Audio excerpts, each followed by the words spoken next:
a little bit above. Let me see what it looks like. There we go. Bring me down a little bit. I got too much of my hand showing.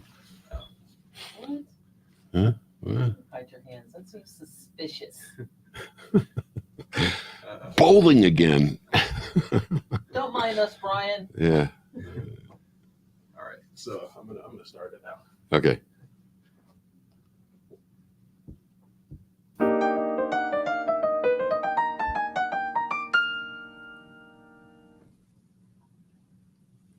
Hello and welcome to today's edition of Route 664, the Road to Human Kindness. A little bit of black shot there. How are you? Nice to see you again out there in listener land. We've got a lot going on with Endow America Network Foundation and the Social Charity Project. We are trying to change the world. We want to change the nature of our financial condition in this country from over 30 trillion in debt to over 30 trillion in endowment. And we can do that if we all plan individually to avoid taxes properly and to increase our own endowments and then eventually leave those endowments to charity. It sounds like a big project, but it can be doable. We have to do it one small bite at a time. Each person needs to consider their own situation and determine whether or not there are taxes that they want to avoid and whether if they like to pay taxes, that's fine. My mom was a big proponent of paying tax to the government. Unfortunately, before she passed, I could never get her to change her mind about how she wanted to leave her money behind. She wanted to help the government because the government helped her so much when she came to this country. But I don't think everybody feels that way today. I think people feel a little differently. They want to leave behind what they've earned and what they've kept. They want to leave that as a legacy to their children. They want to make sure that they're going to be taken care of, and people that they care about will get, the organizations that they care about will also get some of their legacy. That's an important part of the planning process. You can do that using sections of the tax code. We call those sections the social charity sections. Those are the ones that allow you to do the same thing that Social Security does, but in a better way. In the Social Security, when you pass, that money is absorbed by the government and goes into the ether. But with Social Charity, everything that you've accumulated and put into the plan that's creating your income endowment, you can direct that into the community where you want it to go. You can help organizations that you care about, and you can make a change and a difference in the community. And you can make a difference in the world overall. If we can endow America, we can endow the world. And that's the benefits that we can create using what Congress gave us all those years ago in 1969. Today, in our social and our economic climate that we live in today, it is a very difficult problem. Wall Street Journal talking about how to ease your children out of the financial nest. The issue is whether or not your children should be relying on you for as long as they are, for as many years as they are, because there's no way for them to see a path forward in a lot of instances. And we want to change that. We want there to be financial literacy down to a level where everybody can understand what it means to pay tax, what it means to earn income, what it means to be financially sound. Financial literacy is very important. My guest today is Brian Moody. Brian is the founder of Perennial Wealth Concepts, and it's an agency that specializes in holistic financial services. And its foundation is in the infinite banking concept. Good morning. How are you, Brian? Hey, good morning, Les. I'm doing well. Thank you for having me. You bet. Tell us a little bit about the infinite banking concept. It's I always like new language. I do it all the time. That's how we got Social Charity and the endowment engineers. So tell me a little bit about the infinite banking concept.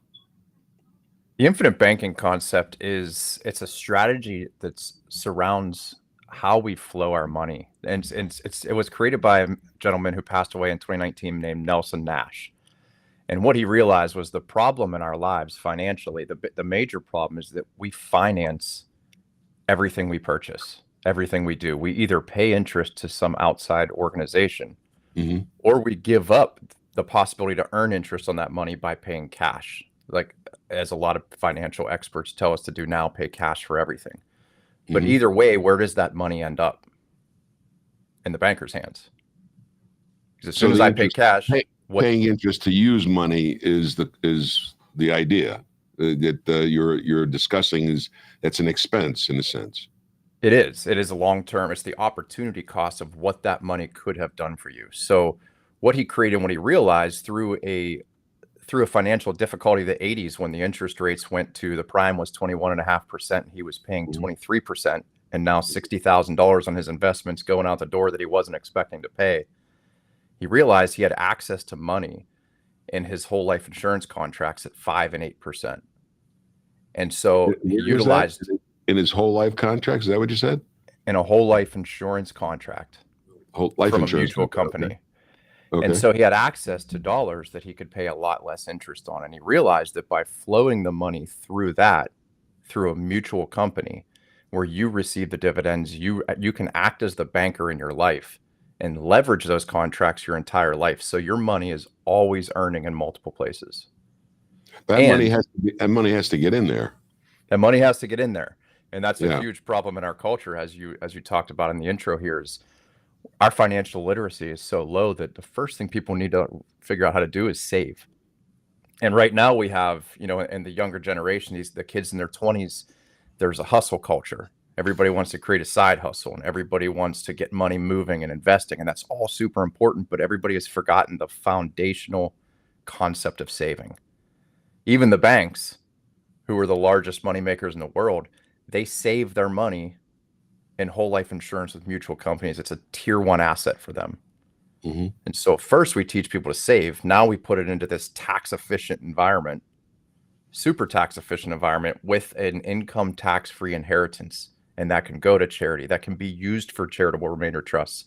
That can be used for generational legacy while enriching us through our lives. I don't mean to interrupt you, but you're a big proponent of life insurance as a means to save and to accumulate assets. Correct. Yes. Yeah. And most people don't really understand the benefits of life insurance. They kind of think of it's only necessary to protect against death. But you're talking about the other benefits that come from using life insurance. What are those benefits? Yeah, there are immense benefits, and it really, if you think of it in the traditional sense, what they should call that is death insurance. So most people think about buying term life insurance to mitigate the possibility that they die while they're young, to leave something to their family. But life insurance is a very different insurance product if you understand how it works, because we're mitigating against the time when an event occurs. We're going to match a guaranteed event, our departure, our graduation from this earth, with a guaranteed outcome that this contract pays. Everything else in the insurance industry relies on the word if, right? And that's the center of life. So I don't know if any event is going to happen. If is the center of life. Okay, I got that. I like that. Yeah. But yeah, so we have a guarantee. So it's the contractual guarantees. We all live until we don't. So we have this contract that supplies all kinds of phenomenal financial benefits. It gives us guarantees. It gives us certainty. It gives us the ability to leverage. It gives us the ability to pay what's called a waiver of premium for disability if you qualify. So what that does is guarantees that if you become too sick or disabled to work, which is a higher likelihood for anybody over the age of 40 than death by age 60 statistically, it will complete that savings plan. A 401k, an IRA. There are no bad products. I just want to think about where everybody puts their money. That ends when you can't work. Mm-hmm. So there's a phenomenal thing there. It creates the possibility to leverage your money, which is what we do at phenomenal rates. It creates dividends that can be used in multiple places. You get a guarantee. Let me go back for a second. We talk about 5 financial hazards. I've talked about that on the show very often. The 5 financial hazards of living too long, dying too soon, getting sick or disabled, losing your property by theft or destruction, or being sued by third parties. When you're talking about life insurance, and you're talking about actually 3 of those parts. You're talking about dying too soon. It's a way of protecting against dying too soon. And now you're also saying it's a way of protecting against if you get disabled or sick, and it's also a way of protecting against living too long. How does the life insurance, most, kids in school, I haven't talked to any kids in middle school that understand life insurance, and unfortunately, that's a bad situation. They need to understand how it works, because the earlier they start, the better off they are. But tell me a little bit about what are the characteristics of the life insurance contract make it so attractive? It's a unilateral contract, for one. So every guarantee that is written in that contract, especially, let me differentiate first too between a stock company and a mutual company, because that's important for how we practice this concept. A stock company is just like it sounds. They're going to pay their shareholders when the company's profitable. A mutual company, when the company is profitable, shares the company. As a whole life contract holder, you are a mutual owner of that company, and so based on how big your contracts are, you share in the profit of that company. So that's important in the contract. But it's a unilateral contract. You have to hold up your end of it. You simply have to pay the premium. How you pay the premium, there are multiple ways that it can be paid. Sometimes it can be paid from within. So all of the language is written that they have to provide all of the benefits to you. And that's what's super important. And it is contract law that predates the IRS. Okay. And how does the money accumulate? So you're putting money into a life insurance contract. You pay what they call premium, is generally known as premium. So with a mutual company, they allow you to put more than the premium in for the investment side of it, right? Is that where the dividends come from? They are the investment is, that would tie more to a universal contract, which I don't recommend because there's no risk in a whole life insurance contract. Yeah. But there are sides to the contract, or they're what are called riders. So it's like an attachment in the contract that you sign that attaches to your whole life policy. One of them is called a paid up additional rider. That rider allows you to put more money in up to a certain level that then builds that cash value quickly. So we make these, we construct these so that they have a lot of cash value, and so that cash value can be put to work for an emergency and opportunities. Because, one of the things Nelson always taught us is that opportunities will find money, not the other way around. And so by building a place where we have guaranteed access to capital in an efficient environment, opportunities will find you. So is that the infinite banking concept? Is that you can create your own bank? It's not your own bank in the legal sense of a bank, but it's obviously not. I'm not talking about the charter as a bank, but I'm saying if you're going to borrow money, borrow it from yourself. Exactly. So you're going to borrow it against your contract. So you actually borrow from the mutual company, and they're going to leverage your contract. They're going to look at that and hold it as collateral and say, okay, he has X amount of money. Let's just say $50,000 in capital available there. So we're gonna leverage that. We're gonna basically put a lien against it and loan this person. They have first right of access to that, a $30,000 loan for this opportunity to purchase a car to help with college. And while they're doing that, your money never stops growing, never stops earning interest, never stops earning dividends. Okay. How do you determine how much to put in? There's a lot of factors there.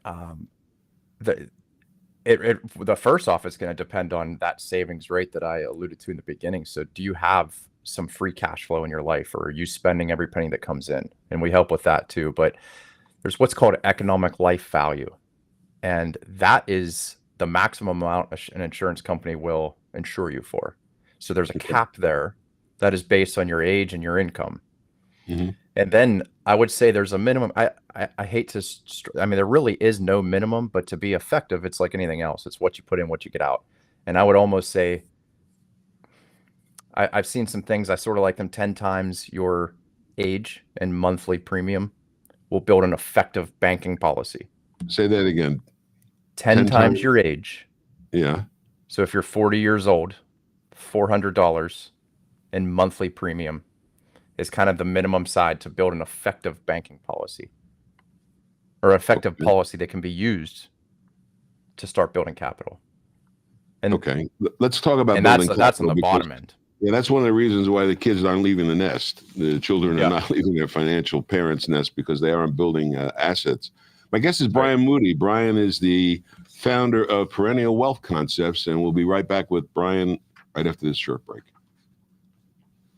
We've got best-selling authors. You are going to start to uncover all the layers that are covering your genius. And some of the world's top leadership experts. We have structured a mastermind program that is very unusual and it is very powerful. Robin Sharma at noon. Your creativity will soar, your productivity will be epic, your impact will be legendary. You will be the best in the business, and you will not only achieve remarkable things, but you're going to feel sunsets. You'll feel a connection to people. You'll feel for what's going on in the world, and that will make you a world changer in your own unique way. Robin Sharma at noon at 4 p.m. It's a Blaine Bartlett. exploration of what it takes to be a highly effective leader in today's fast-changing environment. Best-selling author, executive, and leadership coach. And if you've been liking what you've been listening to on the Soul of Business podcasts, how does one become a leader that can keep connection to the soul of business? Blaine Bartlett at 4 p.m. Look forward to seeing you there. At Route664.org. This is Route 664 Radio. And we're back. My guest is Brian Moody, the founder of Perennial Wealth Concepts. And Brian, I want to thank you for your service. You're a veteran of the Air Force, and you fly KC-135. What's KC-135? That's a refueling tanker. So we refuel and extend the capability of all the other airplanes while airborne. You still do that? I still do that. Yep, I'm in my 22nd year with the Pennsylvania Air National Guard. So I'm there on a part-time basis. You must have a hard time getting life insurance. Sometimes it comes with a little extra fee. Yeah, I can imagine. So, most of the young people today, I don't think they consider life insurance, becoming life insurance agents or, selling life insurance as a profession that they think about. It's like goes back to what Woody Allen used to say: if you want to torture somebody, put them in a jail cell with a life insurance agent. But I come from a life insurance background. My father was a life insurance salesperson going back into the 40s, 50s in New York, and he had a very simple way of presenting things. He used to sell endowments at age 65. And we never really thought about that much recently, but it's come back into the language. We use endowment now a lot to define the income that you're getting in life, which comes from an endowment. So when you're creating this life insurance portfolio or the life insurance package that has your savings in it, isn't the ultimate objective to create the income? Ultimately, yes, and we can do that to create passive income in later years. One thing on my end, and I talk about this openly even with all my clients, is I personally don't believe in retirement. I think that you should, retirement is what you do with your shoes when they're out of service. It's putting something out of service, right? Yeah. We were put in this world by our creator to do something, to be productive, to serve humanity in some way. So there may come a time in your life when you want to take passive income from these, and they are built and structured in a way that we should build up that kind of capital. And had we actually leveraged that capital appropriately through the process, we'll also have other assets that create income. So yeah, we can take income from the contract, and we can take income hopefully from the assets we've built along the way, utilizing the contract. So does the contract help you? When you say contract, you're talking about life insurance policy. I'll say policy. Yeah. Let me use the common term of policy. Yeah, when I say contract to people, they think it's much more complicated than what it is. It is language is very complicated. If you try and read a life insurance, if you want to go to sleep, read a life insurance contract. Having trouble sleeping at night, you're insomniac. But the terms and conditions that they put into the life insurance contract are important, and I think that those are the elements that people need to understand. How many different ways a life insurance contract can help in a financial situation. Obviously, dying too soon is an issue. So you can't do anything to protect against dying too soon if you're interested in protecting your family and making sure that they have a legacy, so that they also have an endowment. Basically, you're creating an endowment for them to be able to live on in the event that you're not there and you're the breadwinner. But how do you as I was going to say before, the life insurance industry is not doing much to attract young people, as far as I can tell. How did you get into the life insurance industry? I stumbled across the book, Becoming Your Own Banker, and about 7 years ago on a deployment. It was wild.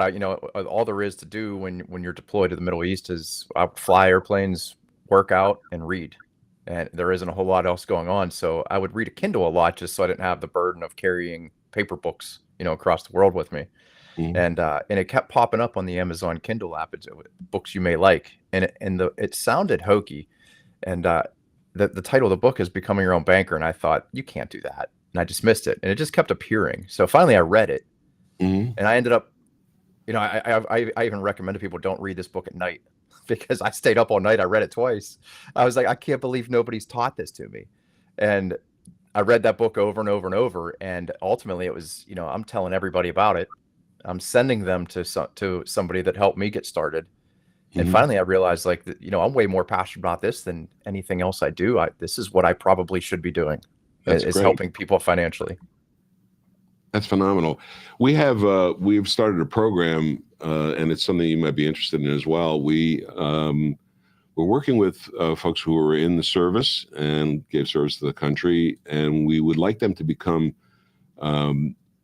chamber ambassadors. As you know, may not know, I'm the president of the Chamber of Commerce here locally in the Aventura Sunny Isles Beach area. And one of the things that we want to do is increase the amount of knowledge that the business community has with regard to doing this kind of endowment planning so that they can endow their own life. And then when they pass, endow the community that they've benefited from in a commercial sense. And they can do that using the social security tools, but somebody needs to explain that to them. And we found that the service people who have been in service, we have a gentleman that was retired from the Coast Guard, looking at another gentleman who also has Coast Guard experience, but you're in the Air Force. And I think that there's a certain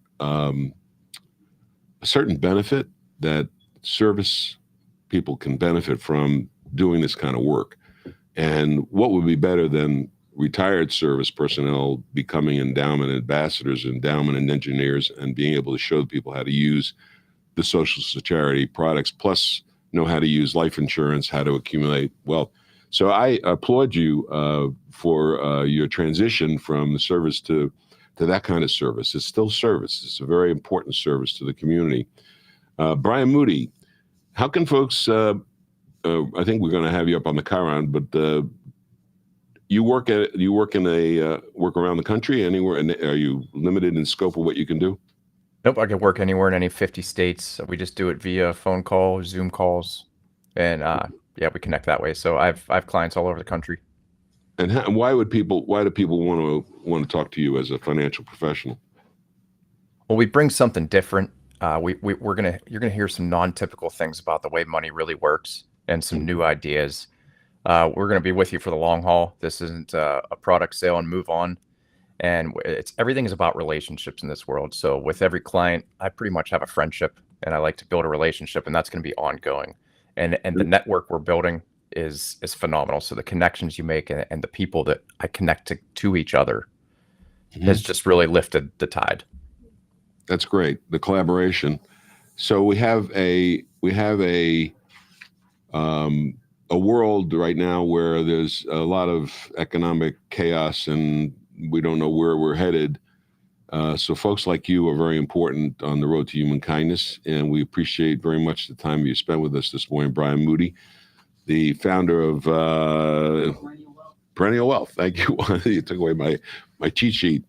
Yeah. So thank you, Brian. Thanks for joining us, and I hope we can work together with you. We'd like to get you to be an endowment engineer and to understand what we're doing with Social Security and these tools, because they are ways for people to reduce their taxes and spend more on insurance. Pay less in tax, give more to the insurance company, and you get more benefits, more bang for your buck going forward. So thank you very much for being with us on Route 664, the road to human kindness. We'll be right back. Thank you for. You ever just want to tune out the world and relax? And you've come to the right place. At Route664.org, we've got great music that will keep you entertained for hours and uplifting conversation that will make you feel good about yourself and the world. So come on in and take a load off. We won't judge here. Route664.org. And we're back, and I'm joined now by Wanda Miles, the amazing author of a new book, which is called Social Security: How Tax Code 664 Saved Generation Alpha's Retirement and a Nation. Good morning. How are you? Hey. Yeah. Thanks, Brian, for joining us. I want to thank him again. Yeah. Thank you. Yeah, he's a rock star. So everything that you ever wanted to know about Social Security is contained right here in this little book that was created by Wanda Miles. It was fun to the write. author. Yes. And it's fun to read too. Yeah. And I've got several copies. We would like to make some copies available to you if you're interested in getting a copy. How are we going to do that? How can we do that? I believe that we were going to see. We're making the sausage right now. I think we were gonna website and sign up, or you can sign up on Facebook. Just sign up. You can sign up below right now on the in the comment section as well. Wherever we find your name and your email, and that's how we'll get back to you. That'll be good. And we'll register people, and next week give away a book. Okay. And yeah, everyone needs to read it because it just explains it so nice and fun. Yes, it does, and it's not very long, so you can get through it in a very short period of time, and you can read it over and over again because you'll need to, in some instances, because there's a lot of stuff in there that is a little bit, you got to get it under your hat. You got to get it into the control of the mind. It's taken me years. Yeah, it's taken me years too. Although Brian's very impressive. I can't believe he just jumped out of the military and then jumped into insurance selling. Yeah, and insurance. I think, as I said before, I think the people who have been in the service, they have a kind of a different way of looking at things. I think they understand more about mortality for sure. So becoming an endowment engineer is not all that difficult. No, it's not. It really isn't. He's an endowment engineer, but he's using a particular way of doing the endowment. Yep. And that's using life insurance. And what we're doing is saying there's other ways to do that, and you can multiply your effectiveness by using Social Security devices, because those are also tax favored, and they're very powerful ways for you to be able to utilize your money and make it work more for you as opposed to paying tax. If you can pay less tax, you have more to spend. It's really powerful. Yeah. So the other thing, the Wall Street Journal had another article, which was a simple way to get employees to increase their retirement savings. You can see that headline. Oh, wow. Yeah, a simple way to get employees to increase their retirement savings. And they talk about, of course, increasing your contributions to your 401k, making sure that they're maxed out, making sure that you're utilizing all of the employment retirement benefits that you can. What I would like to add to that is that employees need to be aware of how much tax is actually coming out of their paycheck. Pay attention to that, because if you don't look at your stub and you don't know how much tax is coming out, you're going to be shocked. It is one of the largest things that comes out of payroll, and you need to know how to avoid becoming an overtaxed citizen. And that's one of the things about becoming an informed taxpayer. If you understand how you can adjust brackets to lower a tax bracket from 32% to 22%, that's a big difference. And that's just moving the amount of adjusted gross income by using some deductions. And you can create some deductions using Section 664, the Social Security. Socialsecurity.org. Visit us. Yes. And we're going to have a lot of interesting information on there that will be part of the resources that you'll find on that website. That's true. Also, the radio station. Yeah, radio station is really important. It's Route664.org. Great music, great conversation about how you can be a philanthropist, a voluntary philanthropist, and just enjoy some great music. And there's an app. There is an app Apple for that. And on the Android. Yeah, if you got either or both, you lucky dog. Yeah, and travel with it. Listen to it on your radio and on your CarPlay. Yes. The radio. I don't want to say record different player. kinds of music, different genres that, they just mix so well together. It's really fun to listen to, I think. You do an amazing job. Why, thank you. I love music. Music makes me happy, and I think it makes everyone happy. So that's why we do it. Yes. So it's a road to human kindness and a road to happiness. There is no sad country songs that make you want to drive off the side of the road. Okay. There are no sad love songs that make you want to drive off the side of the road or over your ex-lover. Okay. It's all happy songs, happy music. And not only that, you can hear some really interesting talk. There is some of the replays that we're doing. You'll hear this conversation today. Yes. And the main thing that I like to get across is that you can change the way you do things if you understand what can be done. And somebody needs to help you do that. And that's where you need to find an advisor that understands how to do this kind of work that we're talking about, an endowment engineer. There's going to be a society of endowment engineers very shortly that will be a place for you to use the resources that are available out there, whether you're in Miami or you're in Wichita or you're in wherever, Poughkeepsie, or I don't know. Out on the West Coast. Actually, there are places that really need this work a lot. There are places that need to increase the charitable wealth, and we need to find a way to get the government out of the non-governmental organization support business. We can't have the government using our tax dollars to support charities. We need to do that directly, and when we do it directly, it's much more effective. Socialsecurity.org. Go there. Route664.org. Yes, and get a copy of the book. One of the best tools you'll ever find to learn about what we're talking about with regards to social charity.